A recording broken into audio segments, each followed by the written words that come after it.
Look at me dead in my face, bro. Look at me dead in my face, bro. Before I click this, the mysteries of the internet, volume 1. Look at me dead in my face, my nigga. Are you scared, bro? Are you scary, my nigga? Are you trying to watch this, my nigga? Go ahead and get you some food, bro. Get you some drink, bro. I'm turning this light off. Do you get scared of the dark, my nigga? Ready? Did that scare you, my nigga? Well, this is for sure gonna scare you. Nick Crowley, new fucking Nick Crowley. Well, not new. It's 11 days ago, but I didn't watch it, so it's new to me. So holy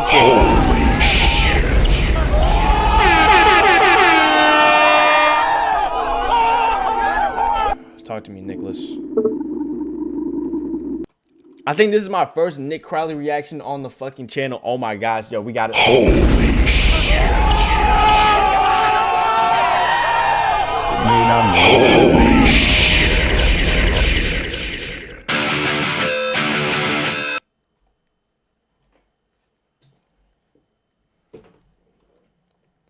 I apologize for that one. Mysteries of the Internet, Volume 1. The following video contains scenes of upsetting... What? The girl at the door. It's the 22nd of November, 2019. Yes. 2019. A Ring doorbell begins recording as a young girl approaches. You know what's crazy, bro? Every time I see shit like this, I'm like, I wonder what I was doing during this time, you know? Like, what? I wish, like, there was a way to, like, have, like, a Wayback Machine for, like, real life. Like, I want to know what I was doing in this exact moment. I was probably playing 2K or something. Approaches a home in the Harriet Creek. A Ring doorbell begins recording as a young girl approaches a home in the Harriet Creek Ranch neighborhood of Texas. Okay. It's pitch black out, and the girl is seen all alone, which by itself is strange enough, but it's moments later that this footage becomes truly concerning.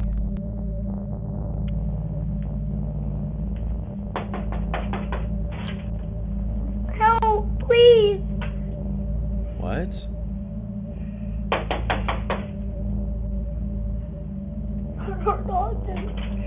What is she looking at? Please help.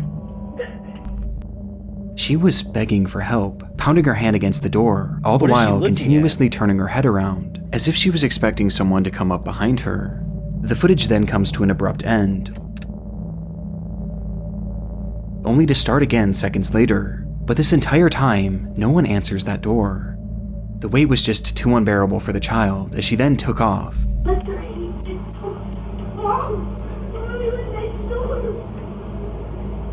What? Yelling incoherently in the street before running out of view of the camera. What? Frustratingly, this footage was only viewed by the homeowner well after the fact, and reports seem to indicate that this was a property that they rented out rather than lived in, with it being unoccupied on that night. But after seeing the video, the homeowner immediately contacted law enforcement and shared the video online in the hopes that more information would come forward, as it seems that neither they nor the police had any idea who this child was or why she needed help. But since these clips were— Bro, can you imagine, like... Bro, I would have shit myself, bro. I would have fucking shit myself, bro. I would have shit myself. Oh my gosh, bro. Yo, imagine, like, you waking up. Like, think about this, bro, okay? Now, I can't even play that music, bro. Imagine this. Yo, you literally going to sleep, right? You wake up. It's 8 in the morning. You check your phone. Boom. Somebody is at your door. It's a Ring doorbell notification. You click on it and you see this. Yo, what the fuck? Yo, what the fuck? first shared. Bro, almost forgot to stream. Yo, no, I didn't. Yo, I literally didn't. What are you saying? Sir Rager, I said I was going to stream live, bro. Shit, you must not be in the Twitter com. Gotta join the Twitter com. Actually, let me not do this. Let me not do this. Let's figure out what's going on. These questions have still yet to be answered, at least publicly, as there have been no updates from law enforcement. What? Along with this, there have been no accounts from neighbors about the incident or any footage from other homes in the neighborhood, perhaps implying that this was her one and only stop of the night. It's like after this footage, this girl dropped off the face of the earth, with this entire situation being a mystery to this day, leaving us with only theories. The first and most popular theory is that this girl was an escaped victim of kidnapping, or perhaps an abusive household, and had run to the closest home to ask for help. We've seen situations like this many times before, with the most popular fuck this bitch, bro. Yo, example at the moment being the case of Ruby Frankie, whose son escaped their house and ran to their neighbor for help. Wondering if you could do 2 favors, taking me to the nearest police station Well, actually, Yo, this you one. can see his bones from. Oh my gosh, I ain't been on Twitter today, yo. Yo, oh my gosh, bro. Holy shit. This certainly falls in line with this girl's behavior, as she was clearly scared about someone or something following her, hence why she kept looking back. And given that there have been no updates to this case, and that seemingly no one else saw her that night, it would indicate that whoever she was running from had recaptured her shortly after. And what makes this Yo,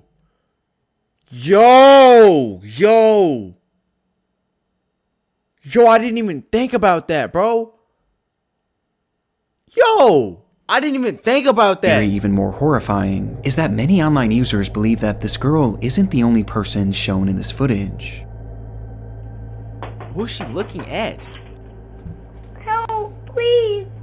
As in the background, some can see what appears to be movement behind the bush, and potentially even a figure. Huh? Oh my god, oh my god, oh my god, oh my god, oh my god, oh my god, oh my god, oh my god, oh my god, I seen that shit. Yo, I seen that shit. Yo, I seen that shit. Yo, I seen that shit. And it's not even like, yo, this is way scarier. This is way scarier for me because I'm like up close to the screen. I know like some of y'all, I might be on your TV or something, bro. What am I playing on your phone, bro? You can't really like, you're not really like immersed. Like I'm real immersed into this shit. Like if you're on like in front of a screen, bro, that just sends a chill down my spine, bro. I seen that shit. They like peeked their head out. And this just so happens to be the direction that this girl is looking in every time she turns back. That just scared the shit. Yo, that dead just scared the shit out of me, bro. Hold on, wait. Yo, what the fuck? What the fuck? Almost like she knew someone was hiding there. Which brings us to our second theory. That this entire thing was a setup. The belief here is that this girl was coerced into going up to a stranger's home to beg for help, so that when this unsuspecting homeowner would open their door, those people who made the girl do this would then rush into the home and rob the person. This could explain why she was looking at that bush so frequently, as that's where this person or these persons would have been hiding, and she was looking to them for guidance, perhaps This is such a... What the... Yo, this is so... Yo, oh my gosh. I don't even know like which one prepared makes for the more homeowner sense. not to open their door. Both of these theories are disturbing in their own right, and both clearly indicate that this girl is in need of help, regardless of what the situation is. But still, there's been no confirmation as to whatever happened to this child, even despite the public interest. One of the biggest talking points online came from some theorizing that this girl might be Serenity Denard, a then 9-year-old girl who had gone missing in February of 2019 from a children's facility in South Dakota, who looked eerily similar to the child shown in this video. But in my research, I was able to find a Facebook post from one of Serenity's mothers, who shared that they were in fact aware of the video, and that they had actually contacted law enforcement about it. And in her post, she claims that investigators told her that the girl had been identified at some point, and that she had lived in that neighborhood, with there being no further elaboration as to why she was asking for help. This is quite literally one of the only updates I was able to find, but unfortunately it was one. So how did they fucking clarify? Wait, what? So how did they like verify who the fuck it was, but just never said who that it I was? wasn't Is it because they're like? Is it because she's a minor? Is it because she's a minor? able to confirm. That don't even make sense though. That don't even make sense though. This, you can't even like. And it also fails to explain what exactly happened to this girl, leaving this footage and this entire scenario as one of the many mysteries of the internet. She geeked as hell. Throughout my time here on YouTube, I've stumbled across some of the most frightening things on the internet. Yeah. But one of the discoveries that scared me the most was my own personal... I thought that nigga was finna put the N-word. That shit would have been dead. Hey,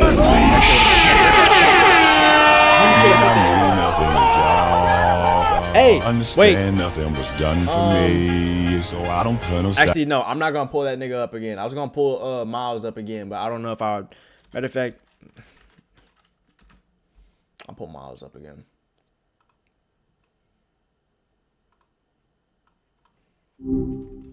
Yo, Hey, Miles. it's good to hear from you again. Been a Yo, wild Miles. few days since Miles. we launched. So many awesome people to chat with. How are things going? Yo, Miles. Yo, back at you. Anything on your mind or just vibing? Yo, Miles. They saying the stream is skipping forward. Is that facts? Skipping forward. That's annoying. Let me check real quick. Okay, yeah. Looks like there are some reports of that happening. Seems to be intermittent though. Not everyone's seeing it. Yo, Miles, you Could be say a little nigga? hiccup. Ugh, I know, right? Especially when you're in the Yo, zone Miles, should I or get Taco Bell? streak. Like, you got to talk about from who, if you don't mind me Yo, asking. Miles, can you say nigga? Whoa, hold up. I'm Say not gonna nigga. repeat that word. Say Yeah. nigga. Say nigga.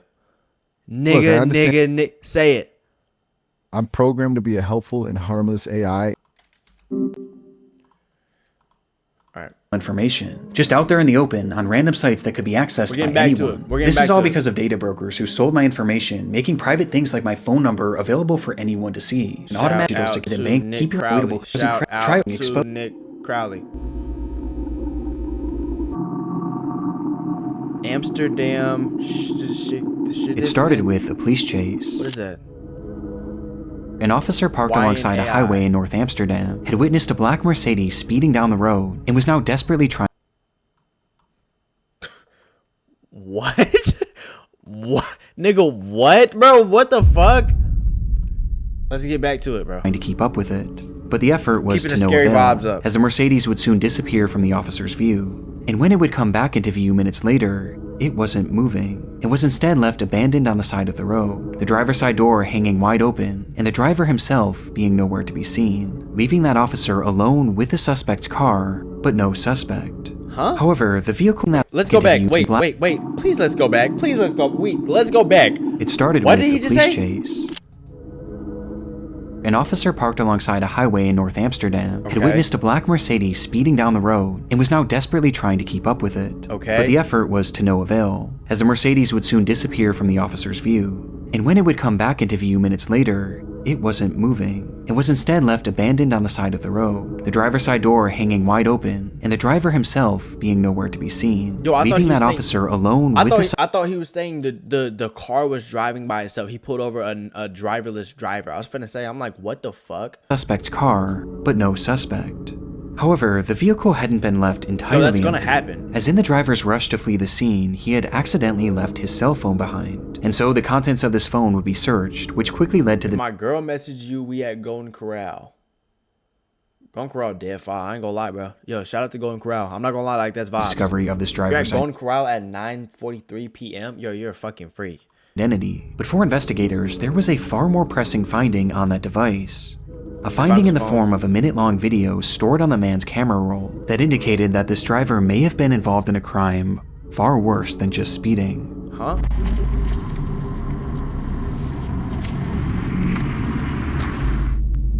The footage was taken inside a different vehicle and showed an nigga unseen vlogging? driver holding up his cell phone alongside another man in the passenger seat.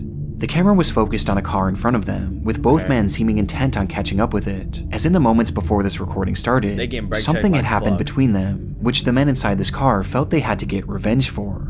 Voor ons net hebben brutaliteit met ons gemaakt. Deze mannen voor ons hebben net brutaliteit. Whoa. Before us, they just made a brutality with us. met ons gemaakt. Deze mannen voor ons These hebben men net before us just committed an act of brutality. They're going for They it, referred to buddy. this They're going unseen for it. incident as an act of What? brutality by a group of men in this other vehicle, and by the looks of it, it's likely that this car had simply cut them off, as there was a freshly closed lane in the stretch of road at the time, which created an unexpected merge. And this is most likely what this group inside this separate car thought too, Huh? as they were showing no signs of road rage, and were instead just casually driving with the flow of traffic.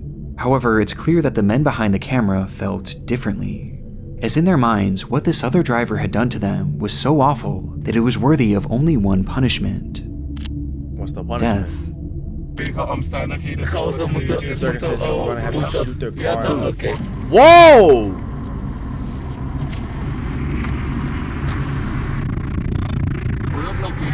They're not going to block us because we're going to get them. Ze hebben net die brutaliteit met ons They just uitgehaald. did Deze something kant brutal weer to us.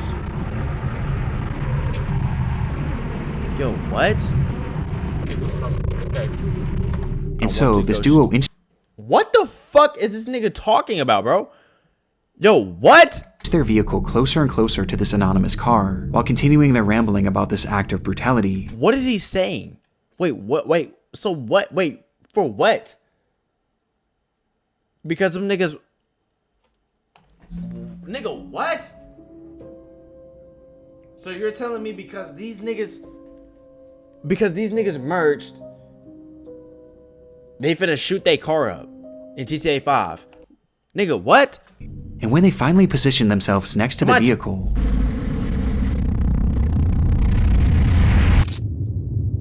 oh my god. Oh the my man in the god. passenger seat brandished a pistol and pointed it directly at the driver of this vehicle. The footage from here is incredibly shaky, and the window had been rolled down, causing the audio to peak and become distorted and indecipherable. Oh my god. Because of this, it's hard to say for sure what happens next, but it appears that the man holding the gun attempts to fire the weapon before pulling it back into the car, cocking the revolver once more, and firing again. You off the geek bar. No, this is not geek bar. I don't know what the fuck this is. Yo, they're laughing. To which both men erupt with laughter and begin celebrating, before the recording stops. Based on the footage, it's unclear what happened to the driver of this vehicle or the other occupants, and finding this information became priority 1 for law enforcement. In their research, they determined that this nigga started laughing, bro. What the fuck? This video was shot on May 12, 2014, at around 9:40 p.m., 1 full month before they had stumbled upon it, and it had been taken on the A1 highway near entrance 2101. And yet, when they checked their files to match this information with any of their cases, they realized that there was no record of this incident. This crime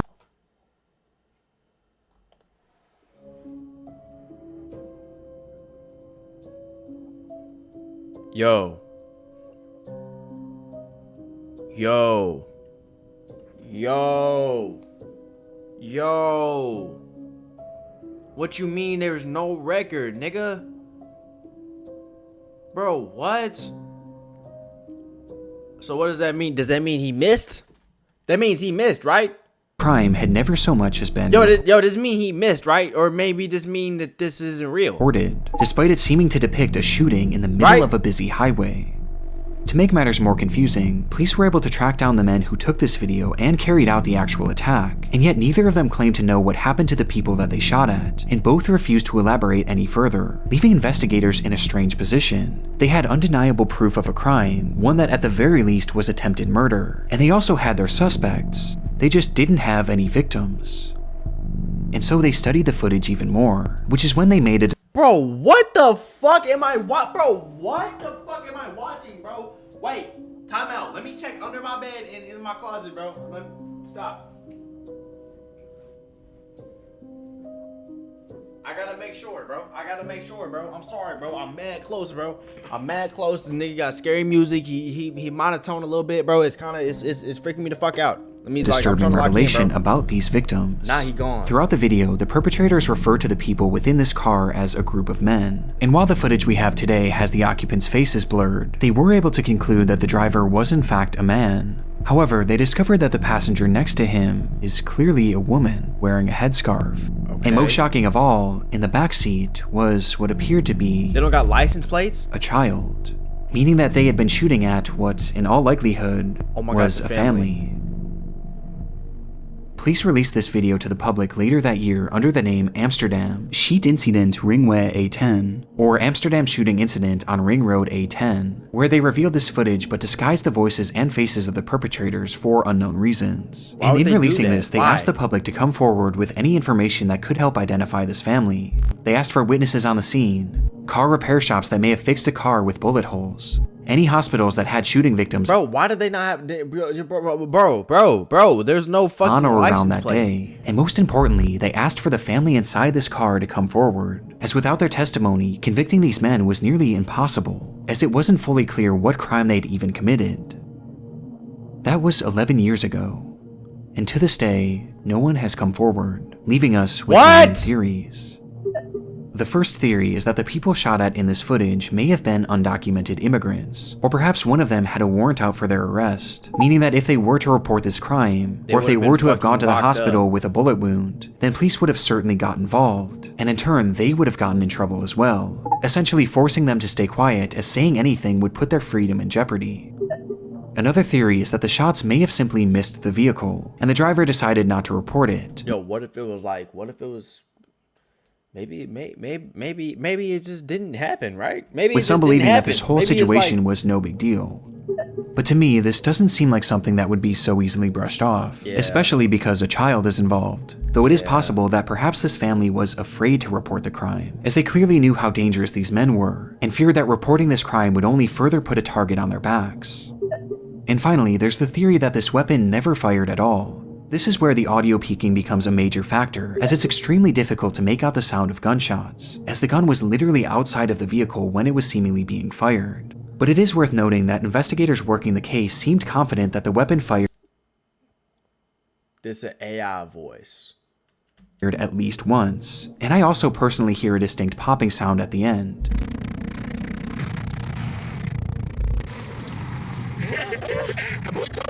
Bro, I can't even hear it. But it's hard to say for sure. Hear it. And it also is possible that this group was using blanks, with this all being an attempt to trick the other driver into thinking that he was in danger. But even yo, that shit is so lame, bro. Yo, that shit is literally so lame, bro. Oh my gosh, bro. Niggas just riding around carrying blanks, bro. Yo, niggas are literally losers, bro.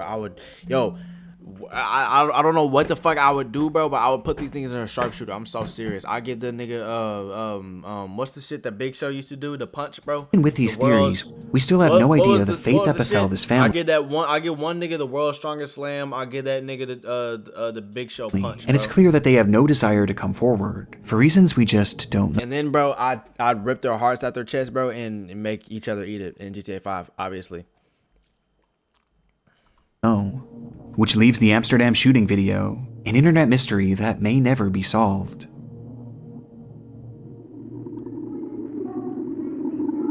Nah, bro, they had little man in the back seat and oh, here go Reddit. Bro, Reddit, it's like there's nothing good that comes on Reddit, bro. RIP to the Chaltom CTG Reddit. Man. Urgent, I need help, please. We are from BSAS West Zone, Castelar, San Juan neighborhood. What is that? Her name is Emma Rosario Culk, who's been missing since Friday, June 12th. If you saw her, please call. Any information will be appreciated.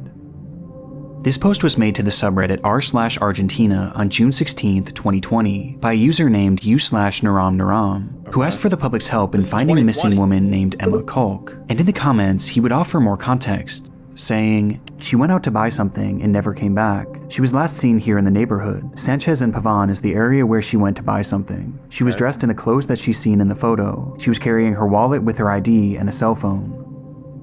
Quickly, the post was inundated with concerned citizens wanting to help in the matter, with the gravity of the situation being made even greater, as earlier that day, Naram had made a similar post, which revealed that Emma Culk was actually his mother. This revelation only made the post more important, as people left comments offering support and encouragement, with many Alright, I get it now. even providing advice on how he could potentially track her down, to which Naram seemed genuinely grateful. Across the entire internet, this seems to be the first post ever made on Emma's disappearance, but it would be far from the last, as people spread this information far and wide almost immediately after Naram's post, which was also followed by several local news reports, which proved that Emma was in fact a real person and was in fact missing, with these articles mentioning something that her son had not, that she was feared to have been taken. The only thing we know for sure is that she went into her house, left her bike, and for some reason went out but did not come back in. Apparently, she did not leave on purpose, and that is what worries us the most. Things were clearly very concerning, and the tension of the situation only increased as the day passed. Wait, how'd she know that? And then too, with Naram vowing to keep everyone updated on the status of the search. And sure enough, right after this update, Naram's missing mother would finally be found. The worst news, Emma Rosario Culk was murdered. No. She had been missing since June 12th. Her son killed her with stab wounds and then buried her in the backyard of his house. He was arrested. Rest in peace, Emma. Emma Culk had been found What? dead, murdered, and buried in her own backyard, with the perpetrator allegedly being her own son, Daniel Culk, who had confessed to stabbing her once in the chest and then twice in the head before burying her body in the backyard, with a motive never being given. The ending to Emma's search was disturbing, but perhaps the most shocking part was the revelation that she was killed by her own son, 20-year-old Daniel Kalk. That nigga is my age. Which immediately called into question Naram's Reddit post, as he had claimed to be Emma's son, leading many to wonder, was Naram the killer? And so, desperate for clarification, someone commented, "By any chance, are you 20 years old?" To which Naram actually responded, writing simply, 25, before eventually leaving the following explanation. "Apparently, it was my brother. That's what the police said when they declared the crime." This would mean that when Naram had been making these pleas to find his mother, in reality, not only was she already dead, but she had been killed by his own brother and buried in their backyard. It's one of the— Yo, that's some fucked up shit, bro. Yo, that's some that is some fucked up. Yo, that's some fucked up shit, bro. Yo, bro. Yo, that's real trauma, bro. Why? Your own mom, nigga? Yo, bro, you cannot like your mom, bro. You cannot like your dad, bro. But at the end of the day, dude, you only got one parent. You know, it like you can't change the parent, bro. This some what the most chilling things I've ever come across on Reddit. But yo, this is like on some Melendez brothers. The intrigue of this case doesn't exactly end here, as there was something about Naram's story that wasn't quite adding up. Just days before the disappearance of his mother, he had left a comment on an unrelated post saying, "When I was 8 years old, I wanted to ride a bicycle without hands, according to me because it was easy. I was on the street, dirt, and I let go of the handlebars, and here I am at 19 years old, with the handlebars marked on my abdomen."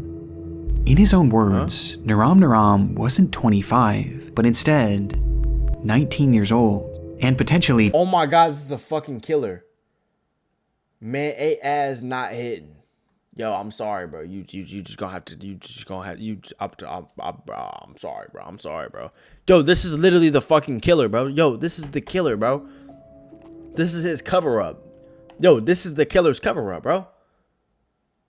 He tried to make it look like it was an accident. 20 years old by the time his mother was found, which put him at the exact age range as Daniel Kalk. Does he even have a brother? This prompted a wave of speculation and confusion and spawned the enduring mystery. Who exactly is Naram?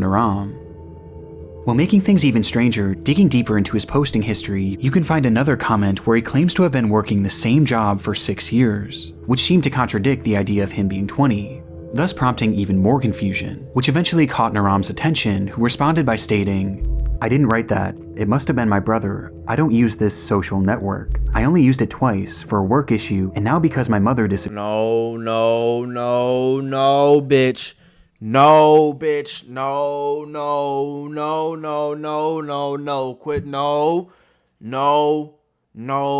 No. They caught your sick ass, nigga. Now you finna be in hell rotten, nigga. No, nigga. No. This account is not mine. No. You not fooling nobody, nigga. No. This recounting of events made Naram's initial story even more twisted, as if this was true, then not only was it his own brother that killed the mother he was looking for, but he was literally using that same brother's account. And again, this gets stranger. Around the same time, Naram would thank the internet for its help on the case, and then proceed to swiftly disappear, leaving the account untouched for over 2 years. But this silence would be broken in 2022 when they suddenly returned, with their posts being slightly unhinged, gloating about their internet status, and bizarrely lashing out at random users. Did that nigga just say, "I'm famous"? Who questioned him on his past. Did that nigga just say, "I'm famous"?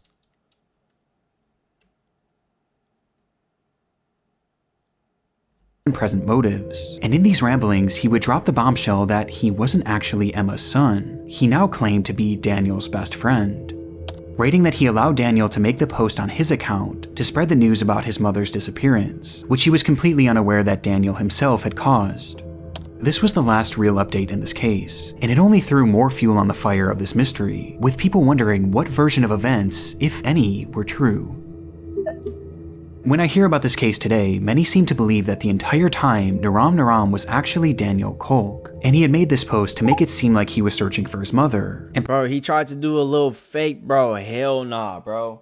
Perhaps to even use any given advice to help conceal what he did. As remember, many were offering suggestions on how to So that nigga just tried to frame his real brother. So this nigga dead just tried to frame his real brother, bro. So this nigga dead just tried to frame no. So this nigga dead just tried to frame his real brother, bro. What is the purpose of that? For what, bro? You done fucked up the family, find her, bro. You done fucked up everything. Does this nigga even have siblings? which Daniel in turn could have used to essentially do the exact opposite. What's the context? To help make Here sure go that the she was context never right here. found.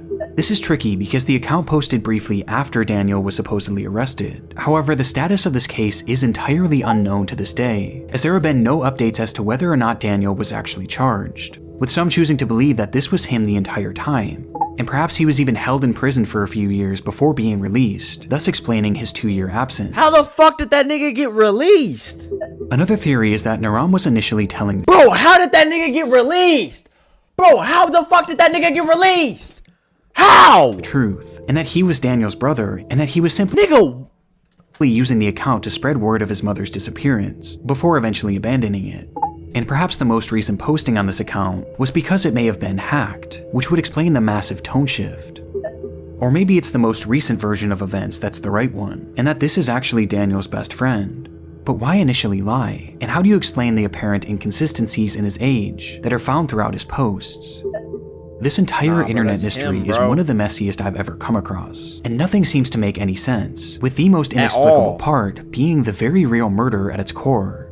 A mother who was killed by her own son for no apparent reason, and given the lack of updates, it's hard to know if justice was ever served. it's your own flesh and blood, bro. Gave birth to him. Looked at him in his face, bro. Yo. Angeline Pete's final It took several months for Angeline Pete's family to report her as missing. She had a long history of leaving home for extended periods of time, running off to join the circus and hitchhiking rides all across the Vancouver area, before eventually returning home to her normal life. But this time it felt different. None of her friends or family had heard from her since May of 2011, and it was now nearing the end of summer. This was especially odd considering that Angeline was known to be constantly texting, as well as updating her Facebook profile, with that profile now sitting completely dormant. But within that page filled with your typical selfies and normal life updates, there was one post that stood out. Give me like the final post she ever made. Bob's. This photo was posted without context on May 20th, 2011, a day that just so happened to be the very last time that the vast majority of Angeline's friends and family members had heard from her. And when looking into the context of this image, her disappearance only becomes more concerning. Yes. That night, Angeline had been drinking with her fiancé Robert Calden in downtown Vancouver, and while the two were waiting to catch a ferry back home, something had sparked an argument, which eventually led to a full-on physical altercation. This fight caused such a stir that eventually police would arrive on the scene, where they noted that Angeline's lip had been busted, leading to them placing Robert under arrest. Okay. Though in the end, no charges would ever be filed, as Angeline refused to give officers a statement and instead insisted on just going home, which led to the whole thing seemingly being dropped. It was directly after this that Angeline would post this photo to her Facebook account without any sort of context, before proceeding to disappear into thin air. Her motivation for doing this isn't 100% known, but one could assume that she was trying to make a record of this attack, perhaps in case something were to happen to her. The timing of this is more than a little suspicious, and paints a horrifying picture of the potential fate of Angeline. That she had been murdered by Robert Calden as a result of their fight on the 20th of May. It's a case that seems as straightforward as it is disturbing, but that's only on the surface, as there was another factor at play here, as when the police stopped this couple from fighting on that fateful night, Robert wasn't the only one now is not the time. facing jail time. Yo, link it, we'll look at it after. Angeline was no stranger to abuse. She had a long history of it herself, with her ex-boyfriend claiming to have suffered dozens of black eyes throughout their relationship, which had ended years prior. This violent behavior often stemmed from her trouble with alcohol, and Robert was clearly one and the same, with the two forming an extremely toxic relationship that often ended in one or both of them getting hurt. It was all too normalized for the pair, which was highlighted by one of Angeline's final texts, where she wrote, "Gee, my lip hurts. I hate him so much that I love him." Now, I do want to make it clear that this is in no way meant to come That nigga across was as victim putting the- blaming. He was putting the beats on her, wasn't he? But this is vital information for this case, as Angeline's history with violence had landed her in prison numerous times, putting the beats most on her, recently in wasn't he? 2009 when she was arrested for getting into a massive bar fight. This arrest in particular is noteworthy, as it carried with it multiple conditions. One of which was that Angeline was given a 9 p.m. curfew, and the other was that she was not allowed to drink, with both of these conditions being broken on the night of May 20th, when police intervened in her and Robert's fight. This meant that Angeline was now likely going to be reincarcerated, and sure enough, that same night, officers arrived at her home to question her on the matter, but she failed to answer the door, which led to a warrant being made for her arrest 5 days later on May 25th. That day, a squad car pulled up to Angeline's apartment to bring her into custody, but when police entered the home, they would only find Robert, who just so happened to be on the phone with her. And officers claimed to have spoken with Angeline during that phone call, where they advised her to turn herself in, though she claimed that she was no longer in the area, and eventually hung up the phone. This would be the last time that officers would speak to Angeline Pete, and seemingly according to Robert, she returned home and left the very next day on the 26th, and never came back. This whole revelation muddies the water in this case.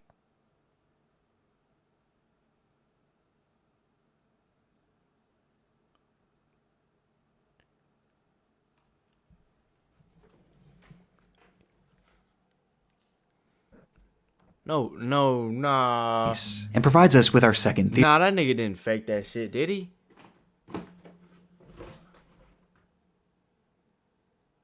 What? Yo, what are the odds that the only like the only last known evidence of where old girl at is from dude, bro. It's from dude's word of mouth. Like he has no real bro, nah, bro, I'm not buying it.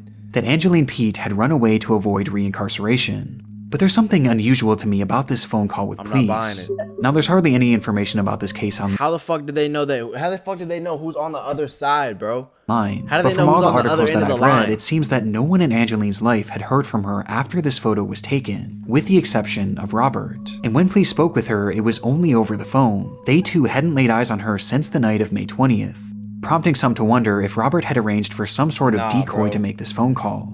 Though, however it happened, since that phone call, there has been no activity on any of Angeline's online accounts, and she has never deposited or spent a single cent from her bank account. From that point on, she's been essentially invisible. That was 15 years ago, and today we still have no concrete answers as to what happened to Angeline Pete, with some taking this as a sign that something sinister had in fact happened to her. Is how can you go that long without leaving a trail, and without at least trying to come back? Especially in Angeline's case, as she was a mother. Angeline had a 7-year-old son who was by far the most important thing in her life. At the time she went missing, this child was staying with her father, Angeline's former partner, but she still played an incredibly active role in his life, and she wanted to be as involved as she possibly could be. And yet, after 15 years, she's made no attempts to try and reach out to him. Again, people have taken this as a sign that Angeline has perhaps been killed, and it isn't just Robert who they think might have done this, as some believe that she may have been killed by someone that neither they nor Angeline even knew. As I mentioned previously, Angeline had a habit of hitchhiking, and she was known to do so in a way that was overtly dangerous. And interestingly, there were some unconfirmed sightings of Angeline after she went missing, with some reportedly seeing her in Port Hardy and Grand Perrier, areas that she would have had to catch a ride to. Now again, these are totally unconfirmed sightings, but what's so chilling about this is that if she had been hitchhiking is scary as fuck in itself, bro. I'm not gonna lie, bro. I don't know if I would ever hitchhike, bro. That shit hitchhiking through those areas, then she likely would have found herself doing so along Highway 16, which is now known as the Highway of Tears. Without getting too deep into this stretch of road is notorious for its disproportionately high number of women. What the fuck? Who have gone missing on it, and especially Indigenous women, with Aboriginal organizations claiming that as many as 40 Indigenous women have been killed or kidnapped while on this stretch of road. And coincidentally, Angeline was an Indigenous woman herself, who may have found herself hitchhiking on that very road. Angeline's disappearance is one of those cases that you can convince yourself that every theory is right. But as of right now, there's just no way to know what truly happened to her. And while this is an internet mystery for us, for Angeline's family, this couldn't be more real. Many of them are suspicious about Robert and believe that police didn't do a good enough job investigating him, as he was never even considered a suspect. But they also hold on hope that Angeline is still alive and out there somewhere, and they'll often hold events and vigils to keep her name in the spotlight, and to assure she knows that she can always come back home.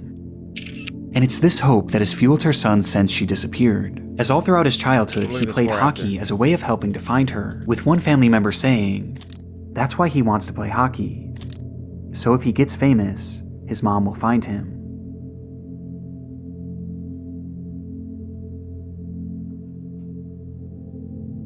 R.I.P. Yo, it's wild, bro. What the fuck?